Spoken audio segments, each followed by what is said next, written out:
ওরা যে বাড়তি বেতন পায় কত পার্থক্য আপনার একটু এই আলোচনা সভায় কি বিষয় নিয়ে কেন আজকের দিনে আলোচনা? আমাদের আপনারা সবাই জানেন আজকে সারা বিশ্বের শ্রমিকদের একটা ইম্পর্টেন্ট দিন, একটা গুরুত্বপূর্ণ দিবস। সারা পৃথিবীতে, সারা দেশে এবং আমাদের রাজ্যেও আজকের এই দিবসটি অর্থাৎ মে দিবস, 1 মে সারা ভারতবর্ষের পৃথিবীর সাথে, সারা ভারতবর্ষের সাথে আমাদের রাজ্য শ্রমিক মেহনতি দিবস হিসাবে আমরা পালন করি। তারই অঙ্গ হিসাবে প্রত্যেকবারের মতো এবারও United forum of bank employees Tripura রাজ্য কমিউনিটির ডাকে আমরা আজকের এই প্রেস ক্লাবের নিচতলায় ফ্লোরে আমরা আজকে মিলিত হয়েছি। ইউনাইটেড ফোরামের ডাকে সমস্ত ব্যাংক কর্মচারী আধিকারিকরা এখানে মিলিত হয়েছেন। যদিও ইতিমধ্যে আপনারা জানেন আজকে বুদ্ধ পূর্ণিমা, এবং বুদ্ধ পূর্ণিমা উপলক্ষে আপনাদের সবাইকে শুভেচ্ছা। আমাদের আগে এই 2018 সালের আগ পর্যন্ত এই মে দিবস উদযাপনের জন্য শ্রমিক দিবস হিসাবে সরকারিভাবে ছুটি থাকতো, কিন্তু 2018 সাল থেকে এই মে দিবসের ছুটিটা বন্ধ করে দেওয়া হয়েছে। সেটার কারণ হয়তো সরকারি ভালো বলতে পারবে। এই মে দিবসটা হচ্ছে শ্রমিকদের দিবস। আমরা জানি 1886 সালে আমেরিকাতে অসংখ্য শ্রমিকরা যারা মালিকের বিরুদ্ধে লড়াই করেছিলেন তাদেরকে হত্যা করা হয়েছে। তারপরে 1989 সালে সারা ভারতবর্ষে সারা পৃথিবীতে আন্তর্জাতিক শ্রমিক সম্মেলনের সিদ্ধান্ত হয়েছে যে 1890 সালের 1 মে থেকে এই মে দিবসটি উদযাপন হবে শ্রমিক সংহতি দিবস হিসাবে।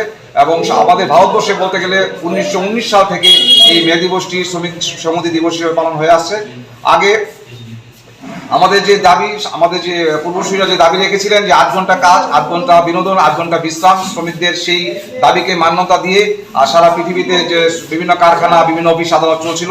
এর আগে আমাদের যে ইতিহাস বলে যে শ্রমিকের কিভাবে বড় বড় যে আক্রমণ শানিত হয়েছে মালিক পক্ষের দ্বারা, এবং সেটাই আমরা দেখতে পাচ্ছি ভারতবর্ষে আমাদের 29টি যে শ্রম আইন ছিল, এই শ্রম আইনগুলিকে অ্যামালগামেট করে এগুলিকে 4টা শ্রম কোডে পরিণত করা হয়েছে, যাতে আগামী দিন শ্রমিকরা ধর্মঘটের রাইট থাকবে না, শ্রমিকদের কথা বলার রাইট থাকবে না, এবং যখন তখন তাদেরকে ছাঁটাই করা, এবং অনিয়মিত কর্মচারী বেশি করে নিয়োগ করা, নিয়মিত কর্মচারী নিয়োগ কম করা, এইগুলির বিরুদ্ধে যে আমাদের সমস্ত শ্রমিক শ্রেণী সংগ্রাম করে চলছে, লড়াই করে চলছে।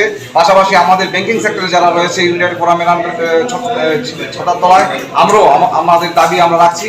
এবং আজকের দিনে আমাদের যেটা ইম্পর্টেন্ট আমাদের ব্যাংকিং সেক্টরের দাবি, সেটা হচ্ছে আমাদের 5 ডেজ ব্যাংকিং।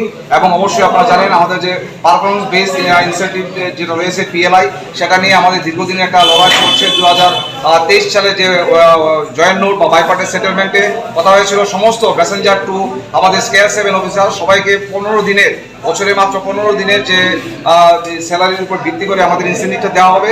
কিন্তু কেন্দ্রীয় সরকারের DFS director of financial services তাদের আঙুল হেলানোর ফলে দেখা যাচ্ছে মেসেঞ্জার থেকে স্কেল 3 পর্যন্ত এটা 15 ডেজ দিচ্ছে, কিন্তু স্কেল 4 থেকে স্কেল 7 পর্যন্ত সেটাকে 1 বছরের দেওয়ার চক্রান্ত পরিকল্পনা নিচ্ছে।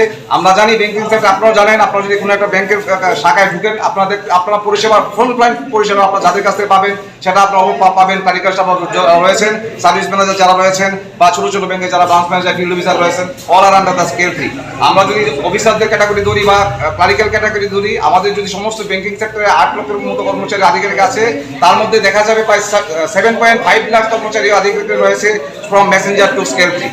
তো সেই যে বৈষম্য এনে আমাদের মধ্যে একটা ডিভাইড এন্ড রুল তৈরি করে আমাদের যে ব্যাংকিং সেক্টরটাকে ছত্রভঙ্গ করার যে চেষ্টা কেন্দ্রীয় সরকার করছে, তার বিরুদ্ধে আজকের দিনে আমাদের সেই প্রতিবাদ আপনাদের মাধ্যমে আমরা জনসমক্ষে রাখতে চাই। এবং আগামী দিন ইউনাইটেড ফোরাম আরও বৃহত্তর আন্দোলন যাবে, এবং অলরেডি আমাদের কিছু এজিটেশন চলছে। যে আগামীকালকে আমাদের বেজ ওয়ারিং আছে, এবং নেক্সট যে সানডেতে আমাদের ব্ল্যাক ড্রেসেস ওয়ারিং আমাদের প্রতিবাদ কর্মসূচি থাকবে। এবং অবশ্যই আগামী কিছুদিনের মধ্যে কাজ করি আমরাও কিন্তু শ্রমিক কর্মচারী হিসাবে আমাকেও গণ্য করা হয়। আমি